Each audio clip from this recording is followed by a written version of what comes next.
What's going on, everybody? This is Moose and Brian here from OccupyFantasy.com, at OccupyFantasy on YouTube, Instagram, TikTok, the whole 9 yards. We're on it. I'm your host, Moose, at CFB_Moose on Twitter is where you can find me. Co-founder and data guru here at OccupyFantasy.com. I'm here with Brian Jester at BrianJesterFF on Twitter. He's a co-founder and 150 Max expert, CEO of OccupyFantasy.com. How's it going, Brian? Moose, what's happening, man? I can't believe we got one more of these episodes left after this week. It's crazy. The season flew by. Yeah, you and I talked about it before, and I don't know, people. What do you think? Should we do, maybe not every week, but should we do like a once a month $1 million mission where we just talk, whether it's NBA, NHL, whatever, and just kind of go over kind of like your general what you've been doing the last month for contests?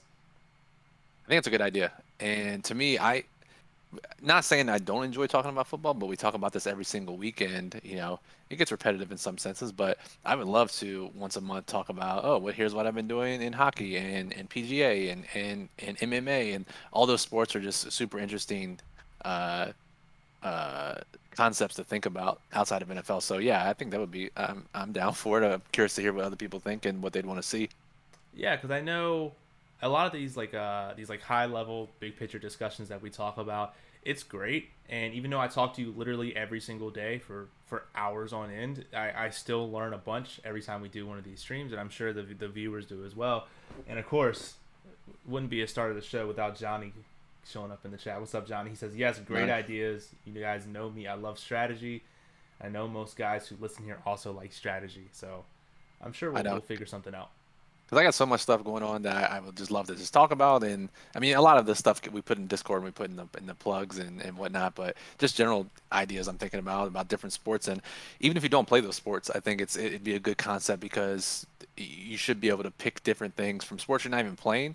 Because like me, I've been implementing some showdown tactics that I pulled from MMA of all things. So I think, even if you don't play the sport, you can certainly learn something.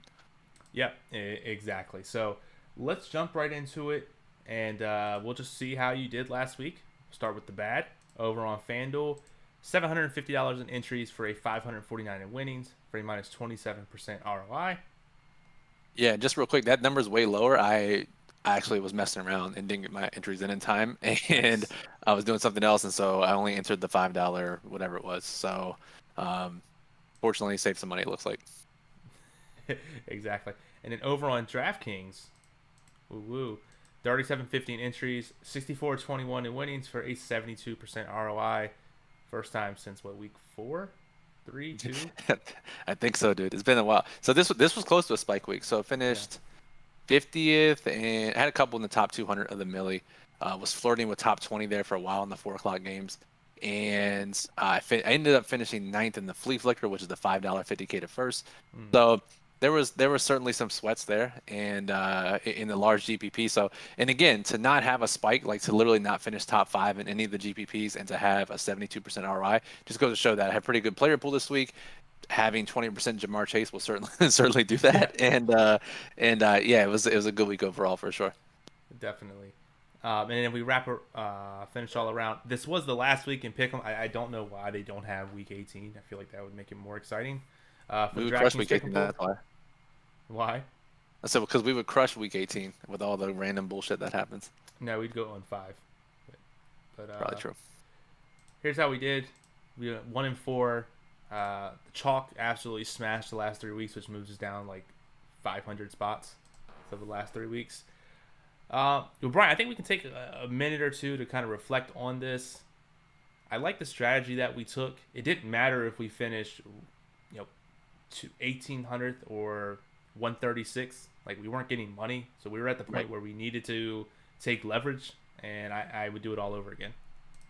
For sure. So the last 3 to 4 weeks, we were trying to get into the cash, not only cash, but try to get into the top 10. And to do that, we had to avoid the chalkiest teams. And the chalkiest teams have literally gone, over the last 20 games that we picked. And we were able to accurately pick the 20 most popular games over the last 4 weeks. And they went 15-5 or something like that. So we weren't going to win anyways.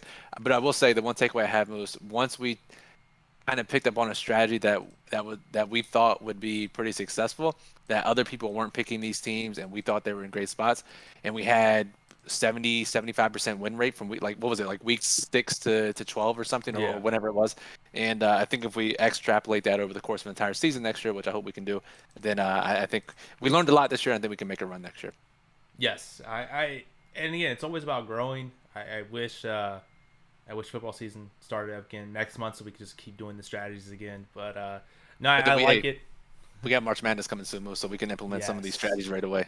Yes, and remember, again, speaking of March Madness, Waleed and I will be doing some college basketball March Madness podcast, probably starting February after the Super Bowl, as we do some stuff with that. That should be a lot of fun. If you have questions on what you want that podcast to be or want us to answer, go ahead and you can put it in chat here. You can put it in Discord, you can at me or whatever on Twitter. All Gucci. I can't wait for that. I'm excited for that. Yeah, definitely. Me too. And then the last thing I wanted to show, Brian, I don't know if do you just want to jump right into the small field wins that you had? Yeah, so I tweeted about this. If you want to bring it up on screen while I talk about it. So I tweeted about this, I think it was yesterday, or no, Monday. Yeah, Monday. And I just said that I'm focusing more on small field contests this year. Not getting rid of large field. Don't worry, I'm still 150 max in my usual stuff, but just adding some small field allocation and to help smooth the variance. And I think there are a lot of edges because I think a lot of people play projections heavy and just doing some more research. And a lot of the lineup construction stuff you see in the plug for small field has been the stuff that we've researched. So just diving deeper into that. And, this was the one win, the one lineup. I had a couple lineups that were near the top. I made basically 6 small field lineups, and I won the $400 and the $200. They were 250 person GPPs. So yeah, spike week overall. Not in the big GPPs, but in the small field GPPs. And because of that, this took me like literally all afternoon to set up. And if you have like the flashing lights thing, please don't do it. But I hope this works. But hey, there we go. Thank you, Brian, for getting me this for Christmas. This was a lot harder than it was to set up. So was it really? I didn't. So I got those for you, and I didn't know how bad they would be. This I thought they'd be pretty easy. What was the issue of setting them up? Like what part? So if you see here, I have it. Oh, that's sick. Yeah, I have it all the way across my room. So I'm like standing on this chair, like doing piece by piece, and then moving it over a little bit. I have my girlfriend hold the chair and just like, all right. My eyes Dude, that's pretty sick. Me. And, I can just switch it to green if I want. And you can just do a solid color if you want it, right? Yeah, I can do that. And then this is the worst one. This is actually the worst one. It's just like. Oh my god, that's legit seizure mode. I'm in like a Saw movie or something. So. Well, that's the only time the entire year you'll use it for a spike week, so I'm glad it got in its use early. Definitely. And then don't forget the Bitcoin picture. We got it out there. We got it. Always team Bitcoin. Yes. So thank you, Johnny, for that. So the picture here, the first one is you winning 20,000, getting rank number 1, and the other one was 10,000, getting it first. I'll actually I want to bring this question up for you. Is you have 150 max lineups. I kind of asked this in the staff chat the week, but you have 150 lineups, sometimes more depending on if you're putting it in different contests and stuff like that. Are you just completely vacuuming these 6 lineups that you made for small field contests? Or are you picking them off your 150? Kind of take me through your process on how you came up with a lineup like this.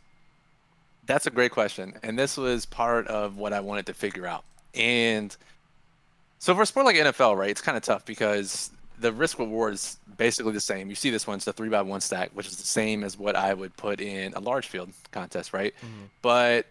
And I've been listening to podcasts with different pros, just listening to what they're talking about, how they do it. And to be honest, a lot of pros, it sounds like, and this is another reason why I think that there's a major edge in small field, because from what I gather, a lot of pros will just pick off their, like you said, a couple lineups from their 150 and throw it in these contests.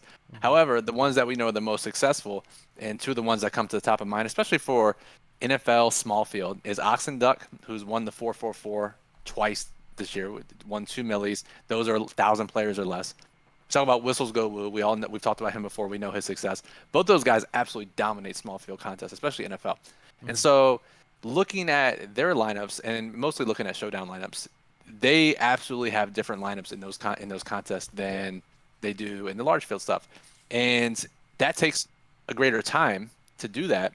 But I think it's important to do. And to me, sometimes I would get lazy, and whether I think I'm in a time crunch, whether it's actually true or not, I would just, okay, here's the 6 I like. These look the best. There may be a couple of players I don't like in them, but these are the best of the 150 I make. When in reality, I just thought, and this is for these contests, NFL Classic, my thought was, all right, let's build my 150, right? Let's put those in. And then let's build a separate 150 for each quarterback, right? So I had 6 quarterbacks in my player pool. Let's build 150 for Joe Burrow, and let's just see what's possible with these Joe Burrow lineups in the lineup builder. I'll build 150 Joe Burrow, and I'll pick one that I like the most, and then tweak it a little bit. Just put in more effort, and you know, we see this like most of you played basketball, right? You know the term going through the motions. You're out there on the court, you're just going through, you run the play, you do it. But if you're not focused every single second of a game, like there's going to be turnovers, you're going to miss a defensive assignment, whatever it's going to be. And I find myself doing that too sometimes when I hand build lineups, just going through the motions, click, click, click. This is done. Let's move on to the next one. Yeah. But if I just take like an extra 2 minutes and just think about it for just a couple extra seconds, I can make a more dedicated lineup. And that's my number one goal this year, especially with small field stuff. Yeah, we talked about this, I think 4 or 5 weeks ago when I don't think it was on the $1 Million Mission. I think it was on one of our Saturday streams where there was a bunch of injuries. We couldn't really build lineups until Sunday. And I mentioned the slate groups and the lineup builder. Build it based off X scenarios happening. Go take a walk, clear your mind, get completely out of it, and come back with a fresh new mind. Build something completely else. Yes, it does take more time. But sometimes, you need that fresh mindset. You need that extra half an hour, whatever it's going to take, if you have that time. Yeah, and I think that's why the lineup builder is so nice, because you can just test out different ideas. If I build 150 Joe Burrows, what does it look like? If I build 150, who's a cheaper quarterback this week? Like, I don't know, like Derek Carr or something, right? If I build 150 Derek Carr, what does that now look like? Do I have to use cheaper running backs like I do with my Joe Burrow lineup? So it's interesting, and I even caught myself, right? Like my goal for this past week was I'm going to dedicate a couple extra minutes per these 6 lineups. And then I got to the 5th lineup, and I ran through it, and I did it, and I went to the 6th. I was like, wait, what am I doing? I didn't even focus on that lineup. Let me just go back and, dude, I was just talking about this. So I went back and then focused on it. And again, we don't want to be results oriented, but I think just thinking about it more carefully can certainly lead to better results. And I think as most of these contests are filled with pros, if we know the pros aren't maximizing their win probability in these contests outside of a handful, and I think we can gain an edge there. Yeah, and it's crazy to me, as Best points out. 2% Keenan Allen, 4% Chase. What do you remember what Chase was in the big contest? He was around there, 3 to 4%, I think, pretty low. Okay. Pretty nice to get 60 DraftKings points out of a 3%er. So yes, yeah, absolutely insane. Yeah, I was gonna say sometimes. Maybe not in this situation, but there are times when there's completely different ownership in the big contests versus these small field contests. I tweeted about that in Showdown last night. So if you can find those edges as well and exploit them, we talked about it before. You find an edge, maximize it to the fullest extent, you can do pretty well. Exactly, because we know pros aren't thinking about this for the most part, outside of definitely those guys like Austin Duck and Vasu who won the FFWC and Whistles Go Woo and whatnot. So, yep. Best says I love doing that with 20 lineups. Makes it easier to pick the 5 to 10 that I like with a particular quarterback. Opens up different ideas that you may not think of. Absolutely, because so let's just say if I was building this by hand, right, without the lineup builder's help, right, I would put Burrow. I like Chase this week, so I would put Chase in. And then now who am I running back with, right? Mine goes to Tyreek. Let's put Tyreek in. And now all of a sudden I'm locked into this, and very rarely will I go back and change it, right? Mm-hmm. So put it in the lineup builder with like very loose rules. Lock Joe Burrow, min 2, max 3 from the same team, min 0, max 1 from the other opposing team. Or in this case, I did exactly 1 player from the opposing team. Really no other rules. And let's just pump it out and see what happens. And then I noticed a lot of the top lineups had Darrell Williams in it as the bring back. I said, that's interesting. So let me play around with those, and let me try looking at the Tyreek lineups. And I definitely like the Darrell lineups, something that I probably wouldn't have done if I just built it by hand without thinking about it first. So I saw that. Let's grab one of these Darrells. Let's play around with that, and then let's put it in. Now let's move on to the next quarterback. And I think it's a really, really smart approach. Yeah, nothing worse than I literally did this in NBA last night because I had to put in for a contest, and I had like a center, and I was like, all right, I have like fourth like 4,500 left over. I was like, I don't even care. I'm just gonna pick a random $4,500 center just to keep my streak alive, and Right. no problem. So I just did that. But like, I would never go back. Like sometimes we don't go back and adjust if we're in a time crunch, stuff like that. So Absolutely. good for sure. you on doing that. And yeah, Stevenson play was absolutely clutch, like Dotbet said. So I look like a clairvoyant with that play. I got to pat myself on the back a little bit because I was talking about it in Discord on Sunday morning. And I thought Stevenson was one of the best plays for 150 max. He was, you see here, 1.8%. He was in 3 of my 6 small field lineups, so I had 50% exposure there, and he was in 25% of my 150, wow. which seems kind of nutty, but definitely needed some value at running back with some of the expensive stacks I was playing. And I just to explain it, I explained it on Twitter and I explained it in Discord, but for those who missed it, my thought process was that they're freaking 17-point favorites. Yeah. Damian Harris is coming in with a banged up hamstring. We've seen this kind of play out before. If this game goes as planned, in the second half, New England's incredibly run heavy. The only other running back that's going to carry the ball in that situation is Stevenson. So there's a chance for him to get like 15 second half touches.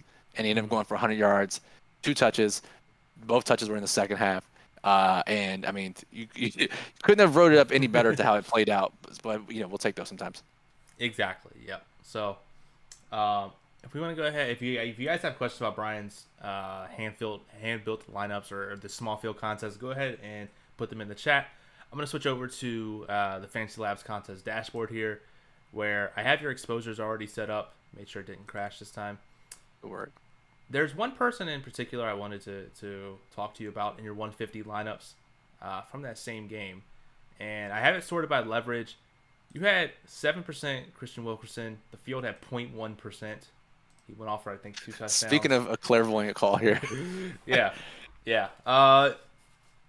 Take me through that. Yeah, so at the very simplest, laziest level, it's that I had about 8% N'Keal Harry. I thought he was in a good spot. Got a lot of air yards last week. They're playing Jacksonville. They suck. Maybe N'Keal Harry at min price can, score a touchdown, 50 yards. He puts up 15 points. That's enough for that lineup spot, right? Yeah. Then we get news that N'Keal Harry is a healthy scratch. I was like, that's cool. And then we were reading some athletic articles, and it said that Christian Wilkinson, and this was like a couple of days before the game started, was like, hey, maybe he gets some reps, right? N'Keal Harry's not doing his thing. Maybe this is the game to get Christian Wilkerson some reps. And this is where NFL preseason comes into play, because we played him basically every week, because this dude was out there every snap, working with Mac Jones, getting 10 targets in a preseason game. And I was like, well, Mac Jones clearly has worked with this guy, so it's not like some random practice squad or off the street's going to play. I said, well, I'll just switch my allocation over to Christian Wilkerson. Let's do a global swap. They're the same price. No one's going to have him, and we see that with 0.1%. And I thought the same outcome was possible. Maybe he gets 50 yards and a touchdown, and the dude scored like 20 DraftKings points, which was like literally top 0.1% outcome. But I think being flexible and knowing the history of a player, I think, can certainly help. And again, this is a week where we looked really smart in a lot of plays. You go back and rewind a couple of these other weeks, not so much. But again, I'm trying to trim as much fat as possible off the process. We lose a lot of money over the course of a year, not paying attention, not thinking about things properly, and just like you and I, Moose, we run a content site. Yeah. You also have a real job, and we have all this stuff going on. It's very easy to let things slip through the cracks. And if you let 2% slip through every slate, that adds up a ton over the course of a year. So my goal is just trying to cut that stuff out and thinking about things a little critically, like Christian Wilkerson, like Ramondre Stevenson, is a goal for 2022.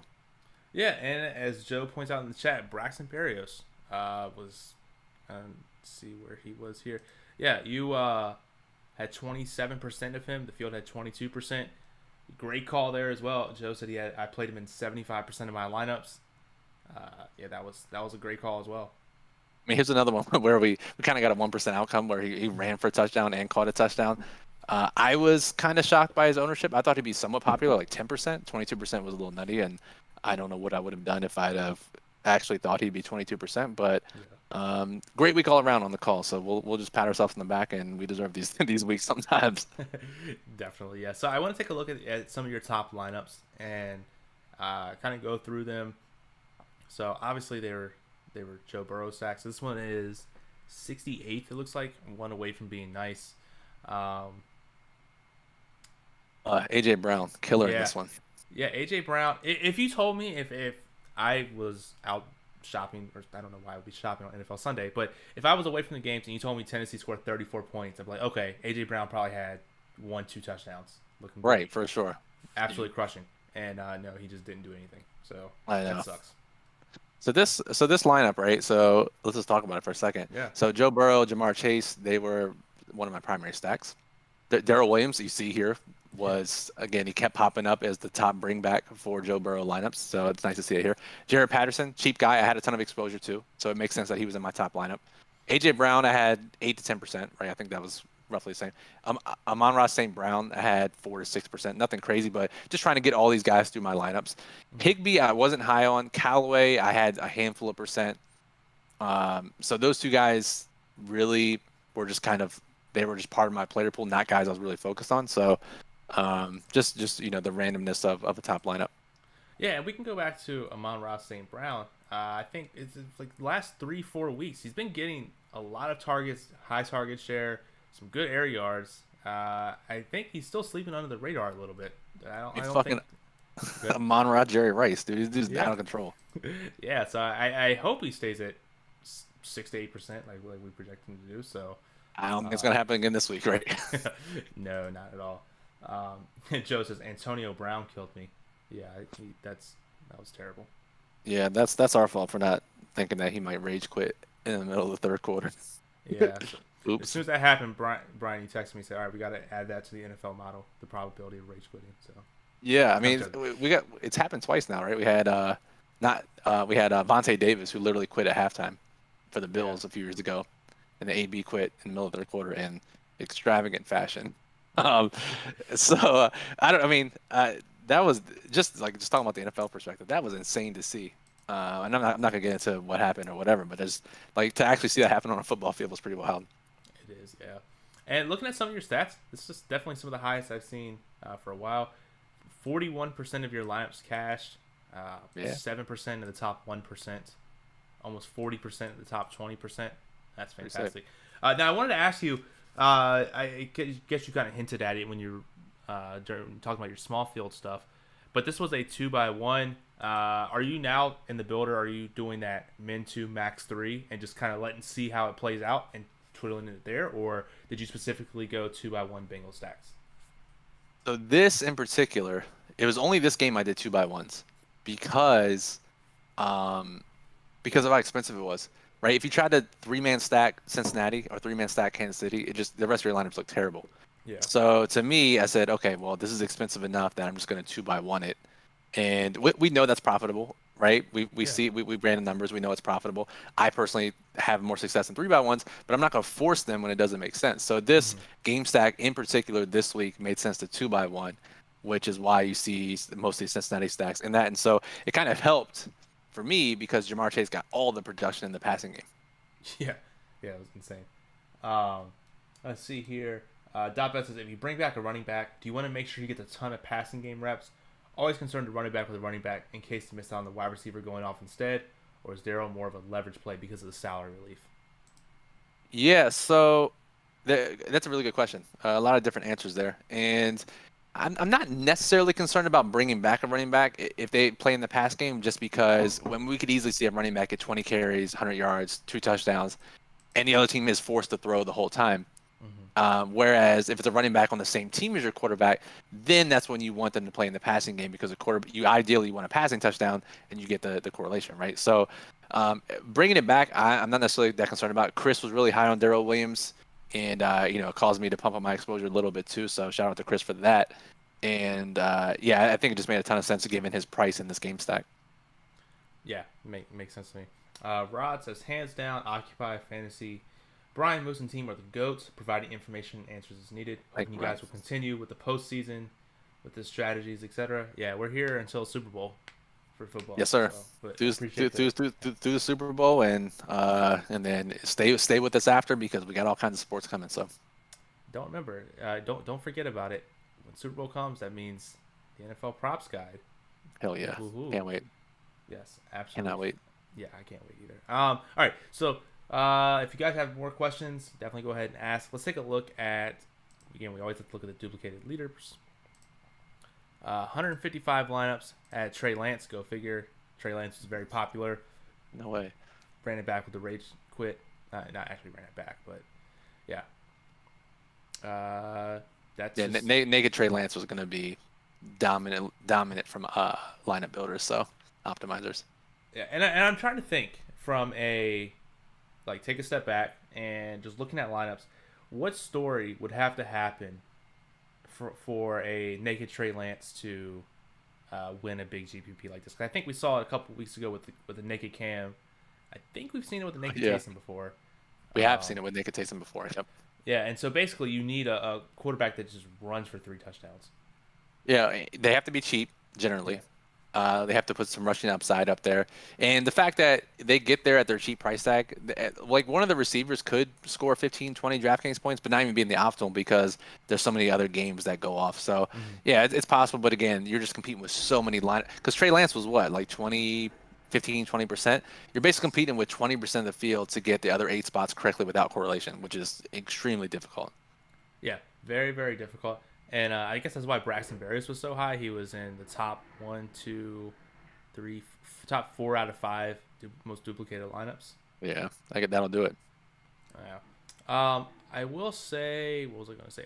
Yeah. And then because there were more games than normal last week, did that change your strategy at all? Or did you? So I know we talked about on Saturday of there's more players, there's more games, therefore you can kind of increase your player pool. Did you? I know you said you wanted to trim down a lot of the fat. Were there players that you wanted to play, but you just cut them out completely, like you do in MMA? It was tough, man. It was tough. I completely cut out Jonathan Taylor, which like was the most nerve-wracking possible cut of all time. Just thought with the price and the stacks I was playing, they couldn't get there. I cut out Austin Eckler, just playing the COVID angle, and I liked Alvin Kamara at the same price, so cut him out. Cut a couple other cheap guys out. Cut out Rashad Penny, and that was the one guy I was so concerned about. And I wasn't really thinking about him, but just seeing the matchup and seeing what was going on, and the fact that I got like 3 different questions about Rashad Penny Sunday morning, I was like, man, fuck, this guy's gonna go off. And I still cut him out anyways. And then receivers I had to cut out Metcalf, who obviously scored 30. But yeah, it was tough, and I was prepared for a really bad sleep, but we ran hot. Definitely. Dotbat says one place I wish I had more of is Boston Scott. I know you guys talk about taking a stand, which I stuck with my gut and said Howard, and means less ownership for Scott. One side I wish I had more of. I mean, just staying with the run hot angle this week, ran completely hot. I had like 25% Boston Scott. Like I was just locked in this week because we got word pregame, and it was like maybe 15, 20 minutes pregame that Boston Scott was taking first team reps. Jordan Howard was taking the third team reps as far as like rotations in the pregames, and there was concerns that Howard would be limited. I think Jay Glazer even reported that Howard might be limited because of his shoulder or whatever. I was looking for some reason to play one of those guys because of the matchup and the run-heavy nature of the Eagles' offense. So I saw that. I said, okay, I'm going to move all my Howard exposure. I'm going to jam in Boston Scott. Got him 25%, and he put up 20 points as well. So, pretty disappointing not to get a full spike week, just given how right we were about every single thing. So, but again, we'll take it. Yeah, and it sounds like you were up till 104 submitting lineups. Yeah, I was a little bit later to lock than I normally am for sure. Yeah. Let's take a look at the reports. We'll see here. Always fun to see. 23% of all lineups had a tight end compared to 18%. It's like double the normal, right? That's nuts. Yeah, that's wild. On a fucking 14 game slate, that's crazy. Yeah, that's wild. And a lot of people use their salary. You should probably also do that too. And if we take a look at the leaderboard, I always like to look at while that's loading. Ed says you couldn't just let him have the 333 ticket, huh? Nah, man, I was greedy this week. I had to get everything. To be honest, I didn't even know I won that until the next day. I was worried about some of these other bigger tickets. Nice. So if you look at who the leader was, or who won it, was High Dog 1987. Shout out to him for the all flames, no snowflakes. That's a solid lineup. I mean, I had all these guys in my player pool and basically had the same construction, so that's pretty tilting to and it's not surprising that I got that close, but still, goddamn, that's crazy. Yeah, Burrow, Chase, ran it back with Darryl. Had the little mini stack with Barrios and Gronkowski. Jared Patterson in the flex, Michelle, Cooks, Barrios, Chicago's defense. Hell of a lineup. Damn. Yeah, great lineup. Damn, really, really close. And I see Awesemo got 7th. And this was, this is one of the craziest things that, for those of you who follow DFS for a long time, that Awesemo's was number 1 ranked. Just recently got bumped to number 2, but has been the number 1 DFS player for such a long time. Somehow, throughout all of his success, has never won a milli. I mean, I don't know how that's possible. And, he's been vocal about it. And a week ago, Mock Lovin jumps to number 1 in DFS rankings. Awesemo jumps to number 2. Everyone goes crazy on DFS Twitter as a result because Awesemo's tagline on his site is the world's number 1 DFS player or whatever. So it's like, wow, you have to change all your marketing. Immediately wins his first milli, gets the number 1 spot back. Shout out to Alex. That's a pretty sick run. It's so fun. It's like the corner tiger or whatever. It's like, yeah, you're not to say that Awesemo was being relaxed at his number 1 spot. He wasn't. He's grinding every single day, probably more than any of us combined. And the moment it's just like the moment he gets cornered, it's like, oh, he's number 2. I got to do something about it. Boom, milli. Immediate 222 milli, 222 milli. Yeah, whatever. How many twos? But yeah, shout out to him. It's a solid week, and hoping to. I'm not gonna get too far ahead of myself, but I think we may be talking to Awesemo about some stuff in the near future. So just keep an ear out. That'd be pretty cool. Pretty cool. So it's 10:33. A couple minutes past our time. Brian, is there any last lingering things you want to look at, talk about, comments, concerns? I really just want to look at the highest finishing 150 maxer to see if we can uncover a Bills fan 777 gem like we did last week with the 100% Burrow. I'm just really curious because that was a shocking moment. Let's see here. And it wouldn't be $1 million mission without Fantasy Labs crashing. So here we are. So if we look here and trying to see who had. This is the main event millionaire. Oh, shit. Hold on. Let me pull up the $20 one here. Joseph, so when making your lineups for high risk in DraftKings, are you making sure you're playing a minimum of 2 guys under 5%, similar to PGA? I'm not. The small field lineup I showed was pretty under-owned. Like, it was a pretty differentiated lineup. So I wouldn't use that as an example. Generally, I'm not even making ownership rules because, as we talked about back in week 7, really not that many people are 3x1 stacking, and our model is built independent of Vegas. So naturally, we're going to have more differentiated plays anyways. The only time I'll make ownership rules for NFL is if I see that some of my lineups they literally have all 15% of owned players or more. Like, sometimes there'll be weeks like that. Then I'll make a rule, okay, min 2 under 15 or something. But again, with the correlation of stacking, you don't have to get that crazy, that off the board, like you do other sports. Yeah, absolutely. So, Russian Mob is the highest 150 maxer. Highest exposed player is Braxton Berrios at 30%, at 25% Nice. Joe Burrow.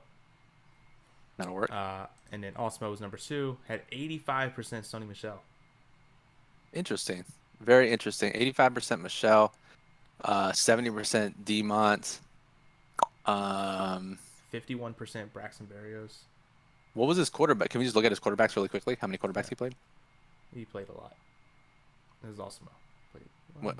The Laz gets fit theory. 12.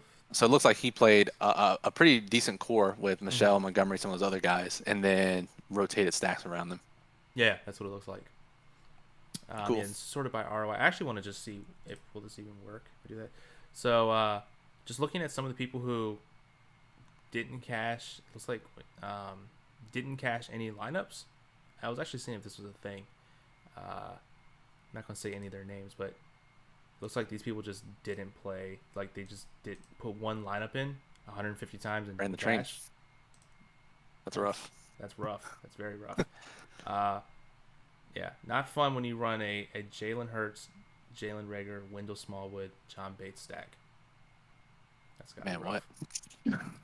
What? It's got to be one. Like, we've all done it before. You make a burner lineup, and then you completely forget to set it. I intentionally do not put guys like Wendell Smallwood in my placeholder lineup just in case something like this happens. Yeah. And then last thing, we've talked about it before, of uniques. I actually want to just sort. Brian, you had all 150 uniques. Don't worry about it. Damn, we ran real hot this week for sure. Yeah. Laz Get Fit was actually the person with the who had the least number of uniques. Only 22 of his lineups were unique. Guy's the biggest enigma in all of DFS. Yeah. How's that even possible? Can we just look at his quarterbacks just for shits and giggles? Yeah. Please. 1, 2. He had 30% Trey Lance. Laz, man, what are you doing, dude? Come on. New year, new Laz. 13 quarterbacks he played. That's like 17 less than normal. Dude's a 14-game slate. He should have like 34 quarterbacks in his player pool. His player pool was 100. Actually, since we're there, we can sort by players, like player pool, who had the most players in their player pool. Somehow not Laz gets fit. So 283. Diggy Khan had 283. He played like literally everybody. Dude, everyone on the slate he played. Okay. We know that there are ranges for optimal player pools. Different pros, different players have different success with different ranges. I can say with a fact 283 is way too many. Yeah. He's playing backup quarterback. Yeah, that's rough. I actually want to see if we could filter all positions. Like, what is the fucking point? Looks like he was overexposed on a lot of tight ends. I guess. Yeah, he played all of them. It's crazy. Yeah. All right, that's bad for sure. And anything over 100 is probably bad. And if we look at who had the least amount, Tinjum had 23 players. Damn. He locked in Trey Lance in all 150. That's okay. Hey, he won $145 according to this. According to Fantasy Labs. It's pretty sick, actually. Yeah. Yeah. So. Damn. All right. Interesting. Always interesting. I mean, again, we can spend hours doing this, and I encourage you guys to do it as well, just to test out ideas, see what other people are doing. Maybe something sparks your interest, and you can investigate it more. Fantasy Labs, Roto Grinders, the Results TV, great resources. They're free. Mm-hmm. We have no problem shouting out because we use them. Go check them out. And again, this is a perfect off season. Once the off season comes, this is a perfect time to do it. MLB's in 3 months. Start looking at some MLB contests and see what people have been doing, and it will certainly, if not impact your game in a positive way, at least cause you to think about your own process. Yes, absolutely. And again, I know we talk about the $20 Millionaire Maker, the 444s, all that stuff like that. If those are out of your price range or you want to play different contests, I believe it's Fantasy Cruncher that has the contest links. Go there, check it out. You can look. Hey, I want to play. What are the late posting play actions that are only 7,000 people or something instead of 300,000 people? You can look at that. Just make sure you click them pretty soon before like that weird glitch where like after 3 weeks you can't click on the DraftKings link anymore unless you played in it. That's the most Illuminati thing of all time. Definitely. So, but yeah, that works for FanDuel. They're there forever. But yeah, that's pretty much it. Brian, any last thoughts before I take us out of here? If we can run as high as we did this week with calls, then it'll be a successful year. So I'm super pumped. We got one more week left in the regular season. We'll run it back, $1 million mission, one final week, recap everything next week. We're still here with streams, preview videos throughout the postseason and through the Super Bowl. We're going to start doing some more NBA streams. Our new writers are going to hop on and do some live streams before lock. More MMA content, maybe PGA content, we'll let you know. But again, just make sure you subscribe to the channel, get notified whenever we do any new videos here. Absolutely, yep. Looking forward to 2022. But until next time, Moose and Brian here from Occupy Fantasy. Have a good night. Peace.